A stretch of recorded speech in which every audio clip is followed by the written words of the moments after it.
Good evening, everybody, and welcome. I'm Stephanie Plunkett, Deputy Director and Chief Curator at the Norman Rockwell Museum. I'm speaking to you from beautiful Linwood House, which is a historic house on the museum's property in Stockbridge, Massachusetts. And we are so pleased that you were able to join us for this Rockwell Center for American Visual Studies exploration of the art of fantasy, inspired by fairy tales and mythology. The special program is created in conjunction with our current exhibition, Enchanted, A History of Fantasy Illustration, which will be on view through October 31st before traveling to the Hunter Museum of American Art in Chattanooga and the Flint Museum in Michigan.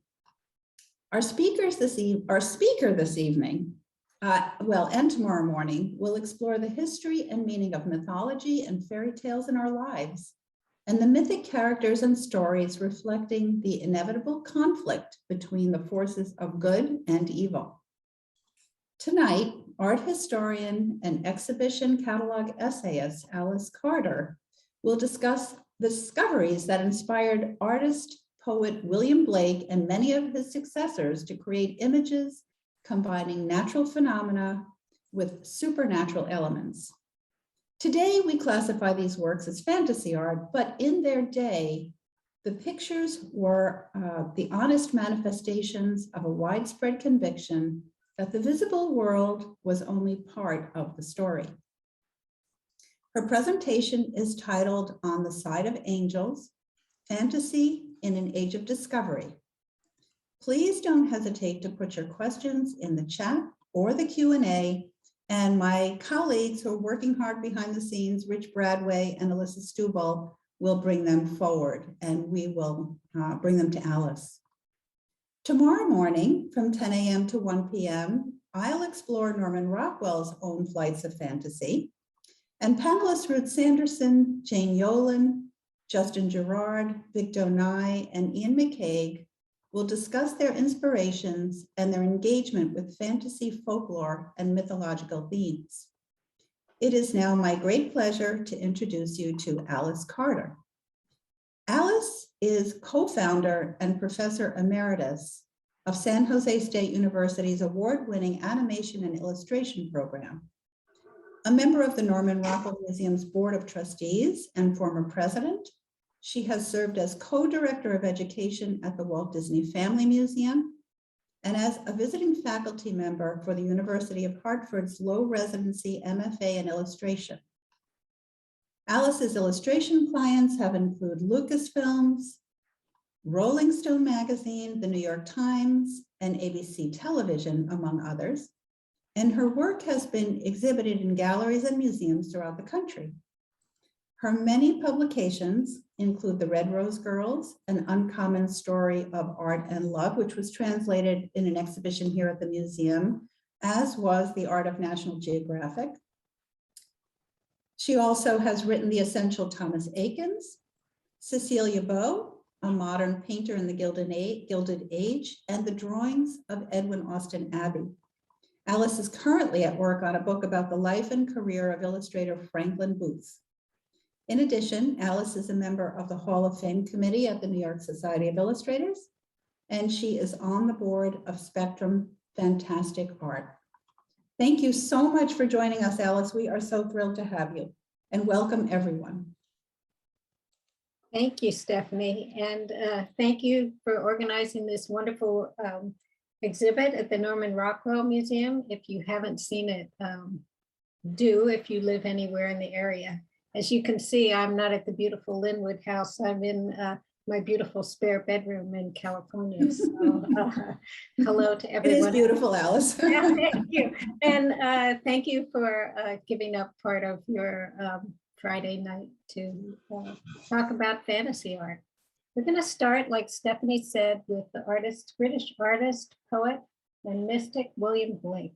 And I'm going to be giving you the dates. We're going to cover about 100 years here. So you're going to probably want to be oriented in time a little bit.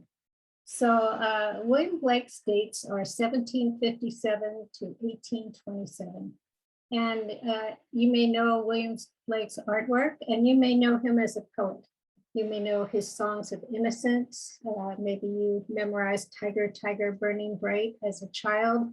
You may know Jerusalem, his poem Jerusalem, or you may know his artwork. A lot of people who know Blake's artwork think this is a picture of God. It does look kind of godlike, doesn't it? But it's not God, it's Urizen. And Urizen is a character that appears in a book, that epic poem that Blake wrote called The Book of Urizen. And Urizen is not God. The poem is somewhat of a parody of Genesis. And in this parody, the creation of the universe is seen as a fall from the spiritual world into the material world.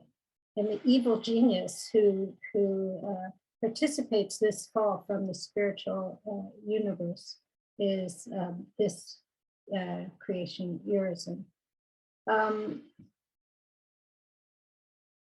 Here's another one of Blake's paintings. This is a small watercolor, and I think it's 12 by 16. And if you know Blake by his artwork, maybe, or maybe you know him by his poetry, maybe you don't know that when he was 4 years old, he woke up from his bed screaming. And what he had seen was the face of God, and it was pressed against his window. So, of course, he ran to his parents, and his parents, 3-year-old, 4-year-old child, they see things, they have night terrors, they didn't think anything of it. The difference was that Blake's visions persisted. And they weren't sleeping visions, they were actually waking visions. And the next one that he remembered, or he told about, happened when he was about 7 years old. And what happened is this, according to Blake, he was playing outside his London home and ran up a hill and looked up at a tree, and it was filled with angels, and their wings were sparkling like stars. I mean, he couldn't believe it. There it was right in front of him. So, of course, he ran home and he told his parents of this great thing, and his mother saved him from being beaten by his father. His father was not going to have a little boy who was a liar. So Blake early on understood that his visions and revelations might cause people to doubt him, to think he was a liar, or to think he was crazy. But none of that stopped the visions. They were impervious to any threats or derision, and they continued throughout his life. So this picture, it's little. It's 16 by 12 inches. It's a watercolor. It's at the Victoria and Albert Museum in London. And here's what's remarkable about it. Here, through somebody's eyes, who saw an angel, thought he saw an angel, or did see an angel, and we see what he saw all these years later, more than 200 years later, we can see the angel he saw. And I mean, for those of us who love art, that is the power of pictures, right? Because it's the only way you can really see through somebody else's eyes. Okay, you're saying film, the camera as a lens, and it has its opinion, right? Photographs, but artwork, pictures are seen through somebody's eyes, and I think it's kind of a miracle. So this is Blake's vision. His visions were, people who have visions of angels, they always say the same thing, they're always euphoric. But a lot of people who have these mystical visions also have this kind of a vision, an apocalyptic vision. These are also by William Blake, and this is for Revelations, biblical illustrations. There are also small watercolors. I think I heard that the one on the left is right now in the National Gallery, and I think the other one is maybe in the Brooklyn Museum, the one on the right. But look at these. I mean, they're just amazing. Of all the devils that we see, they all look kind of the same. Even the magnificent ones that we see in film, they all look like insects, I think, or a lot the same. But Blake's, because it came from visions that he saw, things that he saw, they're very different. So on the left, we have the red dragon, and then we have the woman clothed in the sun.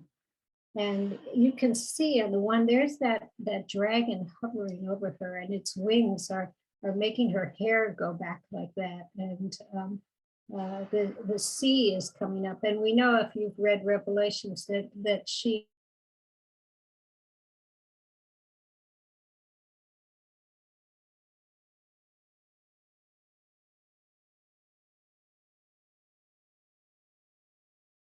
just something made up in a genre, like I'm going to do fantasy art. It wasn't like that. And I think for a lot of the artists who work in that genre today, it's not like that. And you don't have to have visions, but it's something that is deeply held. Of course, not everyone can put what they see on paper. Blake was a well-trained artist. He went to the Royal Academy, and you can tell, look at the muscles in the leg on this side here, on the right side, or the way that foot is foreshortened. He was a wonderful artist. Today, Blake is considered one of Britain's very finest artists ever. But in his time, he was largely ignored. Did some people think he was crazy? Yes. It was reported that a friend who was at his bedside testified that as he died, he was singing of the beautiful things he saw in heaven. So today, maybe we put our visionaries, we name what's wrong with them and give them something to stop the visions. In those days, they did not. So like I said, his work was largely ignored, and this man was Britain's most popular artist. The picture you're looking at now is called Belshazzar's Feast. And it was so popular that when it was exhibited at the Royal Academy in 1821, that they had to put a fence around it to protect it from the crowds. And John Martin, he was a scientist as well as an artist. And he had this idea that man is really at the mercy of a quite unfriendly universe. And so in all his pictures, you can see like tiny terrified creatures at the mercy of greater powers. Belshazzar's Feast, for those of you who don't know or don't remember the book of Daniel, this is when Belshazzar holds a great feast. He's the king of Babylon, and he brings out these gold and silver cups that his father Nebuchadnezzar has looted from the temple. And he says, hey, eat and drink out of this. Let's worship silver and gold. And of course, you don't do that without consequences. So the hand of God comes and writes a message on the wall. And here's the message. Just a little close up of the message, so you can be terrified along with the people in the picture. And even if you don't know the story, you know the phrase, the handwriting on the wall. You saw the handwriting on the wall, that is where that comes from. And also what it said, what the message said is your days are numbered and your kingdom will fall and you with it. And that's where we get the phrase, your days are numbered. You can see Daniel right in the middle there with his hand up. He's holding his hand up in the middle, and all the way over in the left are the terrified king and queen. So Martin was accused of sensationalism. He was accused of pandering to public opinion, but his vision was not motivated by a desire to move the public. It was motivated by something else. This is Rembrandt's picture of the Belshazzar's Feast. And I think it's more true to the biblical account. They didn't say the letters were huge or the temple was a mile long, but you can see that Rembrandt did his painting 100 years earlier. And you can see that it is more a homocentric view of what happened. So we're going to go back to John Martin. John Martin's view was the way he thought of the universe was a combination of the thoughts of these two men that you're seeing on the screen now. The one is on the left, that is, you're looking at astronomer William Herschel. And William Herschel lived around the same time as Blake, 1738 to 1822. And Blake knew about him. He wrote about him in a poem. And Herschel built a telescope and in his backyard and looked at the night sky and began to form some conclusions. He decided, because he was looking at nebulae and the changes, and he came to the conclusion that the universe was not permanent, that it changed. And the change that he saw was that it was going to ultimately collapse into nothing, into catastrophe. This was not at all in any kind of accordance with the teaching of the church, which William Wordsworth on the right represented maybe more. Wordsworth once said he was willing to die for the Church of England. So he was a very devout person. And he thought that the stars were mansions created by nature's hand, and that was where the good would receive their just reward. So very different than the apocalyptic vision of William Herschel. John Martin's work, he combined these two things. He believed in God, he believed in the teachings of church, but he also believed in William Herschel and this kind of theory that the universe not only had a beginning, but also a decisive end. The reason people believed Herschel is he had some great results. He discovered the planet Uranus, it was the first new planet discovered in 2,000 years. So he had some scientific cachet. It was interesting. He had one good telescope, it worked great, and he tried another. He built a 40-foot telescope, but didn't work any better than the little one, plus the lens weighed 1,000 pounds, but I digress. Let's go back to John Martin. So this is perhaps his biggest success as a painter, and this is the Deluge. And he thought that, well, I'll just say it won a gold medal in the 1832 Paris Salon. It was the height of his career. And he thought that he shared a theory with the paleontologist that the deluge was the result of the sun, the moon, and a comet colliding, and that's what actually caused the deluge. So not everybody liked his work, and you can imagine why. John Ruskin, who is England's leading critic, called it a reckless accumulation of false magnitude. Painter John Constable, who did those beautiful green landscapes, hated it. And you can imagine why too. You know, you imagine the show and all the beautiful landscapes, and then this, you know, this is going to grab the attention from everyone, certainly. So, although he did have support from Turners, liked his work, Charles Dickens liked his work, but most of John Martin's support came from the scientists of the day, like Michael Faraday, who was famous for his experiments with electromagnetism, or geologist William Buckland, but most especially George Cuvier, the paleontologist, who shared that theory that the Great Flood was caused by this alignment of the sun, the moon, and the comet. So we have a question from the audience regarding this work. And the question is, how did his technique change over the years, or his style? Did it change? No, it really did not. And you're about to see, it's a good question. You're about to see his last paintings and find out why they were his last also. No, he maintained this style.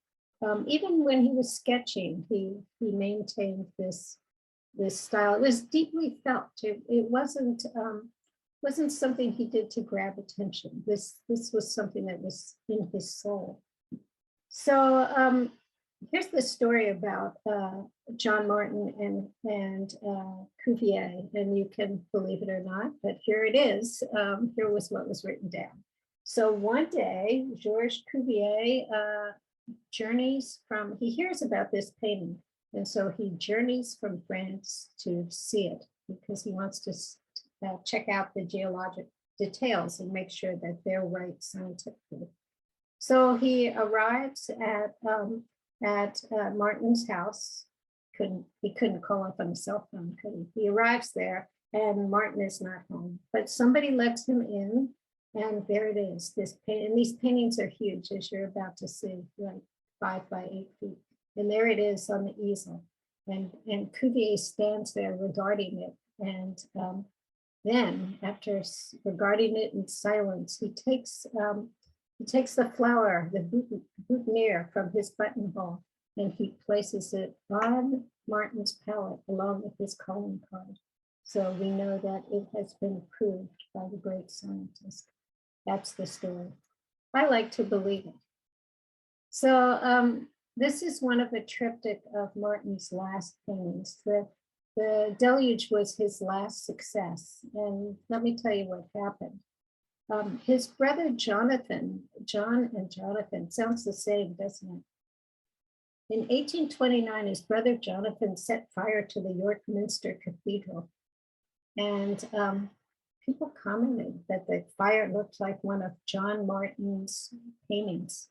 And that kind of made him fall from grace. Not only that, he paid for his brother's legal defense. They were going to hang Jonathan Martin. And John paid for the legal defense, which was successful because he went to the Bethlehem Royal Psychiatric Hospital instead of the gallows. So this is the last series of paintings. He did this triptych before he died, and he did not live to see it exhibited. And they're all about the apocalyptic sublime. This first painting is called The Last Judgment, and you can see man being judged by the angels. And the next one I'm going to show you, I think it is the most terrifying picture in the history of art. And it's the reason why many people call John Martin the father of modern cinema. So you might know this painting. Whoa! That is The Great Day of His Wrath. And I don't know how you think of that in 1851, because it looks like our present day special effects movies are more frightening to me anyway. But what you have to understand about this painting is that this man believed this. And this is the third one where it's over, thank goodness. And this is The Plains of Heaven. After his death, his heirs took these paintings on a world tour. I've heard all kinds of estimates about who saw them. I saw a video with the curator from the Tate saying that 1 in 3 people on the planet saw them. I don't know. A lot of people saw them, and extremely popular images. I put this picture in to show you how big they are. That's them at the Tate, the three paintings. And now you see they put up this hall, and you can see the projectors on top. Now they do something where they animate on top of them, and they have sound and light and this whole spectacle. This is just personal, and you're certainly welcome to disagree. I just think it's a travesty, because what you were looking at is through John Martin's eyes. almost 200 years back in time, what he saw and he believed. And when you overlay that with sound and light, I think it destroys the power of pictures. Anyway, that's my opinion. So while John Martin was contemplating the Last Judgment and these huge apocalyptic scenes, ordinary people were looking at smaller marvels. And here they are.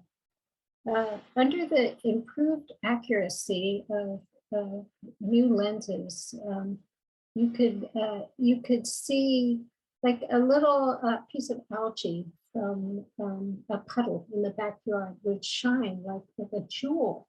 And people could buy microscopes because at that time, because the price had gone down, they were about £5. So you could get a microscope in your home, and you could go in your puddle and you could get, there's lots in England, and you could get collect these little beautiful bits of algae from a drop of water.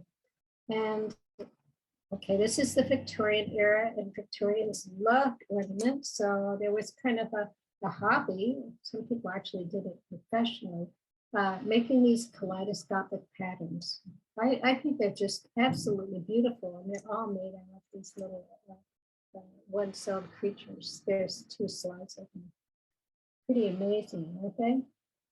Well, this kind of changed people's point of view, because all of a sudden there was this parallel universe, these beautiful things that were there, that existed in nature, but they were too small to be seen by the naked eye. And that, of course, you can imagine, was a real revelation.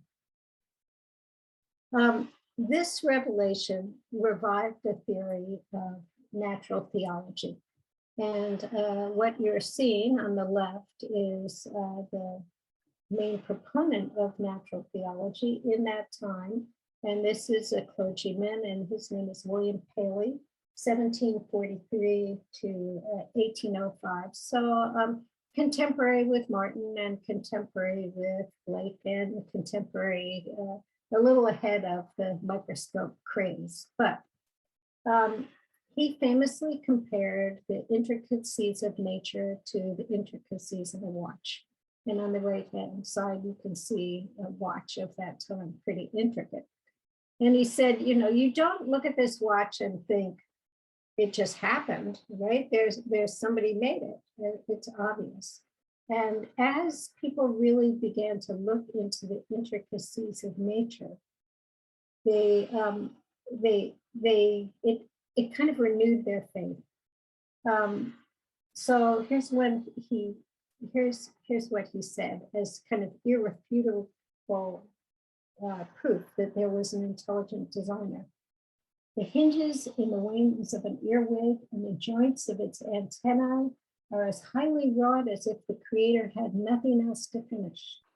And then he went on to say, so if he pays attention so much to the earwig, imagine what attention God lavishes on man, his ultimate creation. So that kind of bolstered that theory that when they began seeing this alternate world. So there's somebody online who actually is making the connection between these smaller than life designs and mandalas. Is that something that you would connect from a design or art historical perspective? I hadn't thought of that, but yes, you know, I mean, I'm sure there probably is a connection. That's a good thought. And, you know, every time I give a talk or hear a talk, I just hope that I'll learn something, and that the people that are listening will not only learn something, but add something. So on the left it's just a little pamphlet for home use, common objects of the microscope. And on the right is a picture of theologian Charles Kingsley. And he was an amateur scientist. He had a microscope at home, and he started looking at things. And he began to see some evidence of Paley's divine providence in these very small creatures. He told a lecture audience in 1846, in the tiniest piece of mold on a decayed fruit, the tiniest animalcule from the stagnant pool, will imagination find inexhaustible wonders, and, he said, and here's the key, and a fanciful fairyland. And what happened is the entire pantheon of cherubs and fairies and nymphs and satyrs that had been vaguely human-sized began to shrink. So 17 years later, Kingsley, still fascinated with this, kind of gave up the ministry and became a writer. And one of his novels was The Water Babies. And The Water Babies is a fairy tale. It's also a treatise against child labor, and it's also a parable, kind of a reverse parable about Charles Darwin's newly published Origin of the Species, which Kingsley agreed with. And these are some illustrations from The Water Babies. This is by Jessie Wilcox Smith. And the story, very simply, Tom, who is a dirty chimney sweep, drowns and is kind of given back life. He evolves, he devolves into an ocean creature and is purified through a series of events by the water. Jessie Wilcox Smith, did she believe this? I think she did in a sense. She was a follower of a Swedish mystic and theologian who had his, and scientist, who had his own visions, and we will be talking about him in a bit, but I believe that she did believe it. And that helped her make these beautiful illustrations. So this, you're seeing Richard Dickie Doyle on the right side, and his dates are 1824 to 1883. And he was one of the first to shrink the pantheon of, if you think of the Brothers Grimm's and those fairy tales, most of those people are kind of life-size, but Richard Dickie Doyle shrunk them all down. You can see them all cavorting around on this cover of Punch magazine. And he did this cover of Punch. Look at my notes and see if I have when he first did it. Of course I don't, but after he made the first cover, they used the same cover for 100 years. And that was longer than Dickie Doyle stayed at Punch. He quit after maybe 7 years because he felt the magazine was anti-Catholic. But after he quit, he became a freelance illustrator and Britain's leading illustrator of the fairy kingdom. This is from his masterpiece book called In Fairyland, where he made a series of paintings of the elf world. And it was a whole world. It was this unseen world that might exist with, it was like the human world. There were good people and not so good people. It wasn't particularly evil, but it was kind of a full universe of people. An elfin biosphere, you could say. I always have sympathy. I always like Richard Doyle because he never met his deadlines, and he, even though he was a gifted illustrator, he was hampered by the fact that he could never get organized. And you think of people in the back in time of just working because they didn't have the distractions we had, but. Richard was entirely human, and I always like him for that. In his elfin biosphere, as I said, there was everything. There was even his central. Look at this one for Fairyland. My goodness, look at all those draped semi-nude figures on that tree, and imagine them in Victorian times when you didn't show your ankles in public, and even pianos wore skirts to hide their legs. Look at these things. Reviewers loved the book, and but they noted they were just as popular with adults as with children. And one of Doyle's contemporaries noted, I love this, he said, they're more appreciated by the used up and the disillusioned than the young. So I like that. Anyway, that is Richard Doyle, the premier illustrator of Fairyland. So some of you are wondering and are way ahead of me, but yes, Alice Carter, what about all the paintings in the salon with those life-size pictures of that didn't shrink, did it? Look at these giant pictures by Bouguereau on the left and Cabanel on the right. They're the same subject, nymphs and satyrs, and you can look at that. Let's go back. We're still in the Victorian era. We're in 1873 for Bouguereau, and even earlier in 1860 for Cabanel. And think of these people who were, I mean, it was like going to some pornographic exhibition for them. And you can see why thousands of people showed up at the salons. But why didn't they shrink? Because of the microscope, and a very good reason, because these paintings were hung cheek by jowl, floor to ceiling, and couldn't see tiny little fairy creatures. So most fine artists continued to paint large, except here's a piece by Turner. And I know that you're thinking, this is by Turner? Oh, well, of course it is, but where's the boat in the ocean? Well, this is Queen Mab's Cave,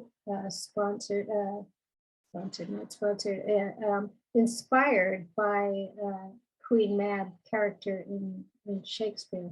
And if you remember, Queen Mab would ride her chariot over, I think it was Titania while she was sleeping, and bring her dreams. So Queen Mab was the midwife of the fairies, and you can see this somewhat sensual and atypical picture by Turner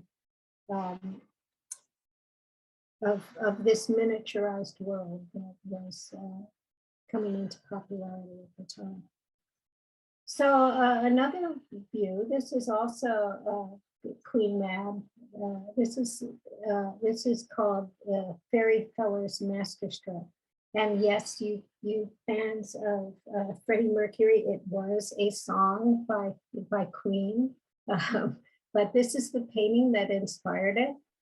And it is hard to see. You really need to, if you're in England and you haven't seen it, I believe it's at the Tate.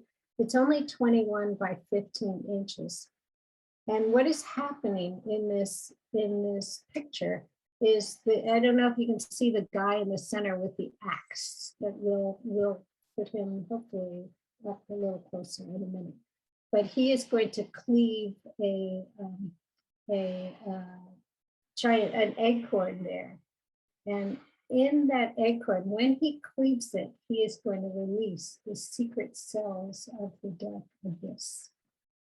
Another thing interesting about this picture, the artist Richard Dadd, 1817 to 1866, he painted this picture over a period of 9 years, from 1855 to 1864. So we're right in the middle of that age of the microscope, the popularization of it. But the interesting thing was that this picture was painted in the Bethlehem Psychiatric Hospital, and the painter, the artist Richard Dadd, was in there for the murder of his father. His murdered father appears in this picture. If you look all the way up in the right-hand corner, you can see a little man with a mortar and pestle. He's the top person up there, and that's his murdered father. And below the king and queen, right in the middle of the composition, that's Oberon and Titania. Take a look at this, artists. Pretty amazing, right? It's pretty amazing. I have some more details.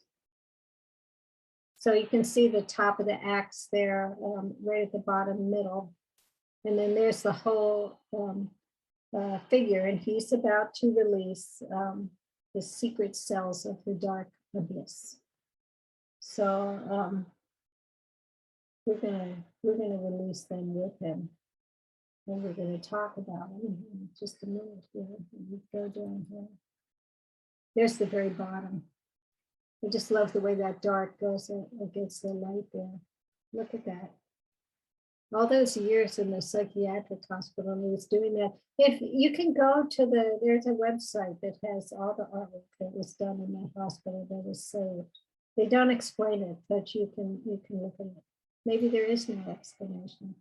Well, the secret cells of the dark abyss were actually unleashed in the 1860s by French chemist Louis Pasteur. And he discovered, as you know, that living organisms cause illness. And this was, I mean, people did not believe it. And the reason they didn't believe it is they didn't believe that these beautiful little things that they were seeing in the puddles were powerful enough to bring down God's ultimate creation, man. They didn't believe it. And it was only when Pasteur made vaccines that worked for anthrax and rabies that it proved the point. Here's a weird thing. It was 1886, there were 4 children who were vaccinated and who survived rabies. And they were exhibited in a shop window in New York, and 300,000 people came to see them.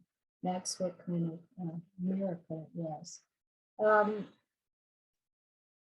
You would think that this would generate a lot of hope, but actually, and we know this in our times, right? That sometimes new things generate more fear than hope.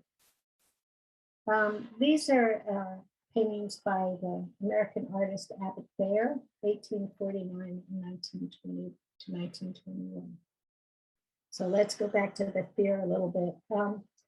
Public health officials, they were so alarmed by this germ theory that they warned of aggressive little germs. And this is from the health department in New York.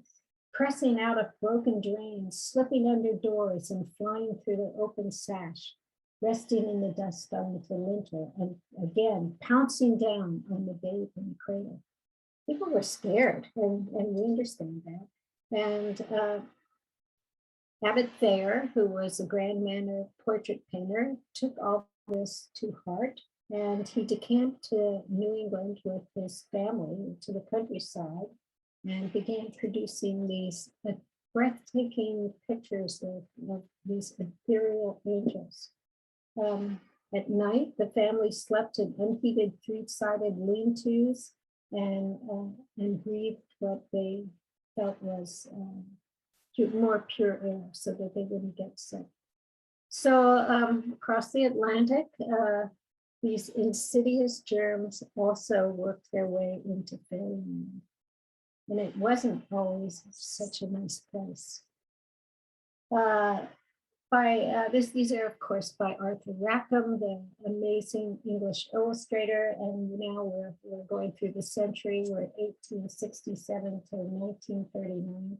And he was, during his time, he had supplanted Dickie Doyle as the best known illustrator of Fairyland, even though he had a score of imitators. And what set his work apart was this idea of combining the grotesque with the gorgeous, that element of danger and evil that could be. It wasn't all like Dickie Doyle, a little sensuous, little larceny.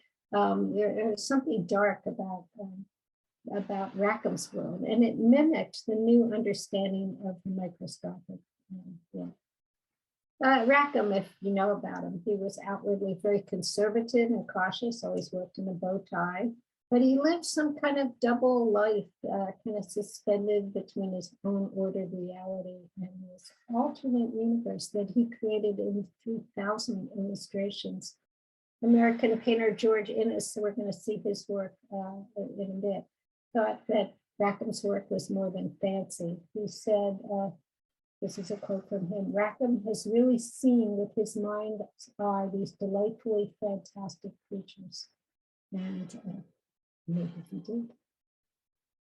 So there are people who saw them with more than their mind's eye. Believing with your mind's eye and actually believing are different things. What you're looking at now is two young girls in Cottingley, England, who took pictures with their father's camera in 1917 and said the pictures revealed fairies. Well, come on, look at this. Who is going to believe this? Well, Arthur Rackham didn't. He thought they looked like his drawings. They weren't.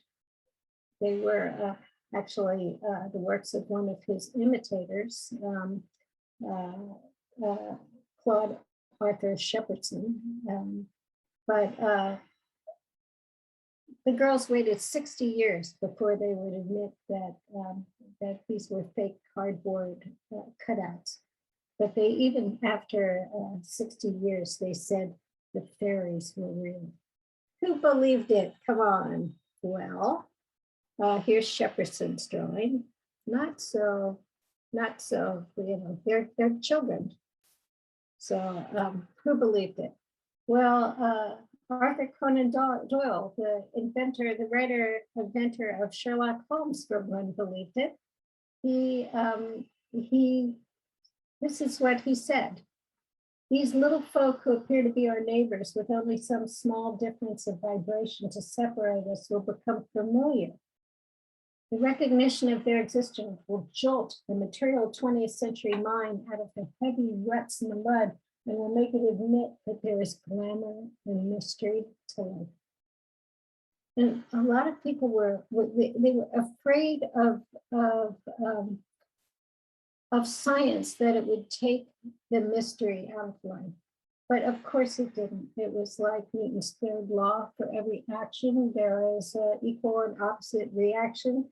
So for every rational explanation of nature during this age of discovery, there was some kind of any astonishing empirical revelation. There was an equally incredible supernatural revelation. I guess it's just like that. So what you're looking at are two paintings here, and they are by an American artist, the painter Samuel Morse, 1791 to 1870. Don't know the last digit, but the 1870s. And of course, we don't remember what a wonderful painter Samuel Morse was, because his accomplishments in art are now overshadowed by his accomplishments in science. The painting on the left is James Monroe, our 5th president, and it was done in 1819, and it's in the collection of the White House. And the one on the right is his self-portrait done quite a few years earlier in 1812, and that is in the National Portrait Gallery. So let's go to we can go to the next one. So I'm going back. The telegraph revolutionized communications and really inspired an interest in a revival of interest in psychic transmissions. Mesmerism found new devotees, and mesmerism is when you have visions under hypnosis. I believe that's mostly the way it's described.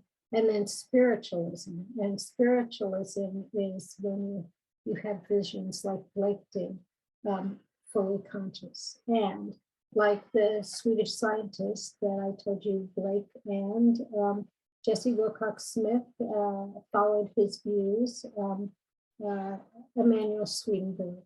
And that is him on the left. And he was a scientist. He he was interested in anything that showed unlock the secrets of the universe. So as a scientist, he drew up plans for a flying machine. He studied anatomy. He studied the heart. He studied the blood, and he began to think that maybe within the blood there was some kind of a spiritual core that carried the spirit, the soul, through the body into the bloodstream. So it was like he said it was the origin of life was a sustaining energy that ran through the bloodstream, and that the source of that energy was God. So very respected scientist and very much into his times. But he started in about the age of 55, he started having kind of intense dreams and visions. And these always in a dream though.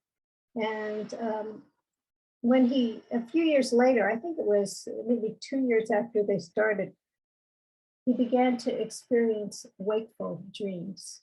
They weren't dreams, they just happened when he was awake. And he felt that he had actually been to heaven and hell, that he could travel through heaven and hell and come back. And sounds crazy, doesn't it? It sounds like, oh, okay. But there were these events that kind of proved it.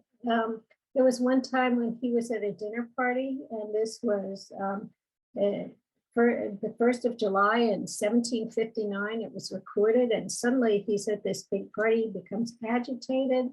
The party is in Göteborg, and he feels that there's a fire 250 miles away in Stockholm where he lives. And he feels that it's almost at his house. And then 2 hours later, he calms down, says, no, it stopped before it got to his house. And people thinking, okay. But it turns out to be true. Yeah, it actually happened. So then the next incident is less dramatic and less easily documented, and it happened a year later.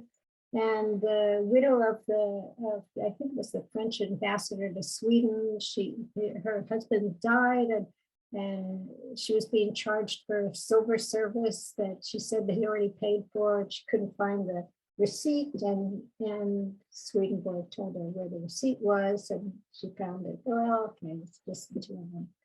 Then there was the incident where he was presented at the court of Sweden, and the Queen Louisa, she wanted to communicate with her dead brother.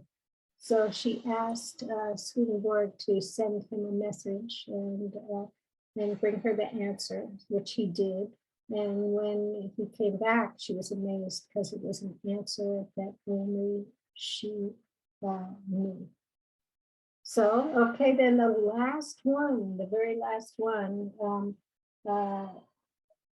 it was at the end of his life, and his health was failing, and somebody wrote him a letter and said, I want to see you next month on a certain date. And he said, no, I'm gonna die. And he gave the exact date of his death. He said he wouldn't be able to be there because in 6 months, on the 29th of January 1771, he would be 1772, I guess it would be, he would be dead. And he, in fact, really did die on that day. So anyway, he always said that he had no desire to be revered as a prophet. He was just trying to understand the universe. He didn't want to be the founder of a religious movement.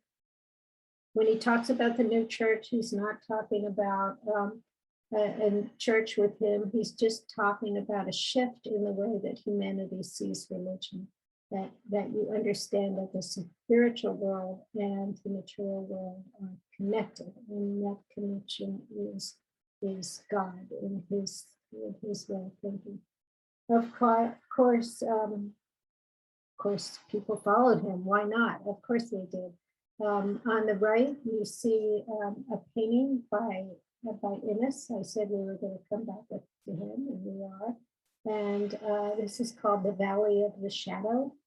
And what it shows is the transition from the desolate natural realm, the spiritual journey from the desolate natural realm, which you see the lit up man in the foreground and the desolate plains, and then to the beautiful spiritual realm. And that is what you see represented in the blue area with the cross. So as we said, everyone who sees angels seems to have a very euphoric experience with it. This beautiful, beautiful painting is by Eugene Thurion, 1839 to 1910. It's Joan of Arc, and she's being visited by the archangel Michael. And it used to be at Notre Dame. I don't know where it is now because of the fire. So Swedenborg's revelations, why did they resonate with people? And I think that they address head on the conundrum posed by Charles Darwin's Origin of the Species. And that question, Benjamin Disraeli famously told an audience in 1864, is man an ape or an angel? And I think for someone contemplating the two alternatives, the writings of Emanuel Swedenborg offered solace. There was an eminent scientist whose personal experience verified humanity's primacy in God's firmament. He had been there, he had seen that. And his admirers included poet, besides Innes and Blake, and Jessie Wilcox Smith, included William Butler Yeats, Ralph Waldo Emerson, and this man, American illustrator Howard Pyle, which is bringing us to the 20th century. Howard Pyle completed more than 2,500 commissioned illustrations during his 35-year career, and his best works, I think, bridged imagination and reality, and those are the works that he wrote and illustrated himself, including the Merry Adventures of Robin Hood, Otto and the Silver Hand, The Garden Behind the Moon, and 4 volumes of the Arthurian legends that were published between 1903 and 1910. So Howard Pyle is shown here with some of his students. You may recognize N.C. Wyeth in the background, the 4th from the left. But there's George Harding and Gordon McCouch and Thornton Oakley and N.C. Wyeth and Alan True. I believe that's who they are. Howard Pyle embraced the Swedenborgian religion, a follower of Emanuel Swedenborg, and his faith was tested in 1899. He went to Jamaica. He was going to make a tour of the West Indies because he wanted to get some reference for a series about pirates and buccaneers that he was going to do for Harper's Magazine. And while he was gone, his youngest son, Sellers, died suddenly. Of course, he was just absolutely devastated. The death certificate says croup. I don't know exactly what happened, but he was completely devastated. But the idea of a very real heaven and hell, a place that could be visited by someone like Emanuel Swedenborg, gave him comfort throughout his life. And he said in a letter once, he said, "Death is so thin a crust of circumstances that I can feel his heart beat just on the other side." But he said that about his son. He tried part of what he was trying to do with his students is he wanted to establish an American School of Art. American art was considered lesser than European art. It was a kind of upstart country, and he wanted something unique in American. And he felt that this combination of the spiritual and the real was what would become the real American art. And he was right, wasn't he, with the superheroes and all that has been invented or has been really started in this country. Illustrator Fred Schoonover, who was kind of a biographer of Pyle and wrote a lot of things that he said down. Schoonover was his student. Said there was an actual living in his creation, and Pyle would tell his students to jump into put their heart into a picture and jump in after it. And that's what he was trying to get, and the spiritual quality that had come down from the 1700s all the way to the 20th century. And here are some of his beautiful pictures. They are in the show, I believe, at the Rockwell right now. And this is the Travels of the Soul. And I don't know, it depends if you can see them, how big your screen is. But here comes the soul on the left, and she's coming through the wicket of paradise into the mortal world. And you can see the red hooded figure waiting for her, biding its time. That's death. And then in the second, the soul goes through the meadows of youth where there's music and love and everything is okay. And then in the third, the soul goes into the valley of the shadows where she is handed the bitter cup. And that is the trials and tribulations that we all go through. And then in the last one, at the gates of life, where the soul is escorted back to paradise, and you can see death there blocking the way, like Cerberus, he, the soul, cannot go back. So here's just a little story to end with. And this story is from Pyle's student, Frank Schoonover. Pyle his school was in the Brandywine Valley, and he often took his students out to paint outdoors. Of course, what better way to learn about color than to paint outdoors? And here they are with the models standing there. So this is according to Schoonover. So one day, one beautiful October afternoon, Pyle puts away his brushes and tells the model, "No, it's okay, go away, it's over," and calls out to his students, "Come on," and he wants to follow him along a small stream. So they all troop after him, and emerging from the shadows, they look up and they see an oak tree just shimmering in the last light of the day. And Pyle says, "Look, just look at it. It's a wonderful creation of a worker in metal, a great yellow thing with plate after plate of burnished gold, towering up above the arch of heaven, all clothed in shimmering garments, standing there to reflect the glory of the divine maker." I don't know if he saw angels, but I hope so. Thanks very much for listening, everybody.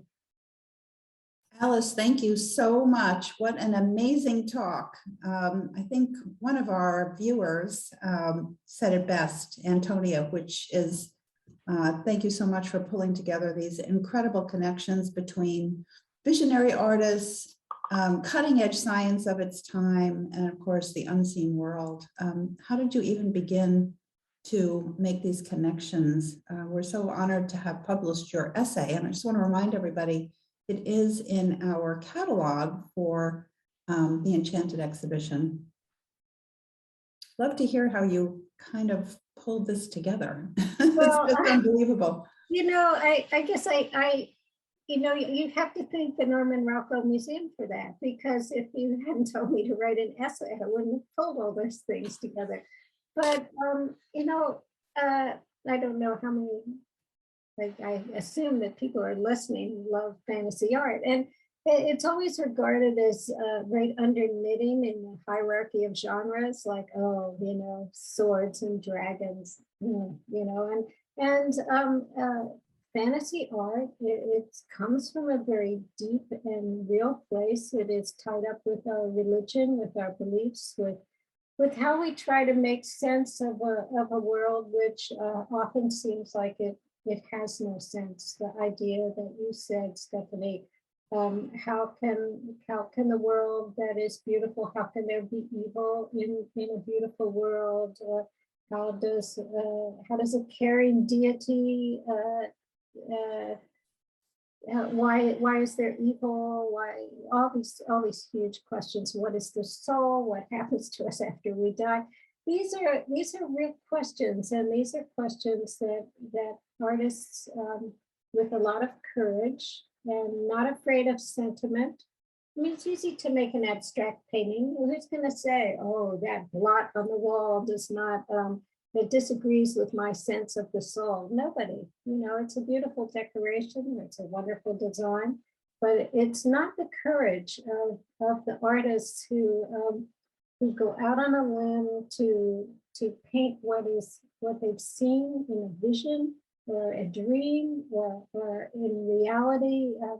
Takes a lot of courage to put yourself out there. And I greatly admire the artists who do that, and our fantasy artists are among that group who are brave like that. And I love to see through the eyes of somebody else a picture. And you know, when people talk about Norman Rockwell, they say, "Well, the world wasn't really like that." Well, the world maybe wasn't like John Martin saw it, but that's how he saw it. That's how Blake saw it, and we see it through through somebody else's eyes, and that's the beauty of it. Anyway, long answer, short question. Thank you so much. I think that notion of seeing through someone else's eyes is so important, and it opens up worlds. So thank you for this wonderful evening. Your work is just exceptional. We thank everybody for joining us. It was really a pleasure to have you. And we hope you will join us tomorrow morning, starting at 10 o'clock, for a little bit more about Norman Rockwell, and then 2 fantastic panels with 6 incredible fantasy illustrators who are featured in our current exhibition. So thank you again, Alice, and thank you everybody for joining us. Have a great evening. Thank you. Thank you so much.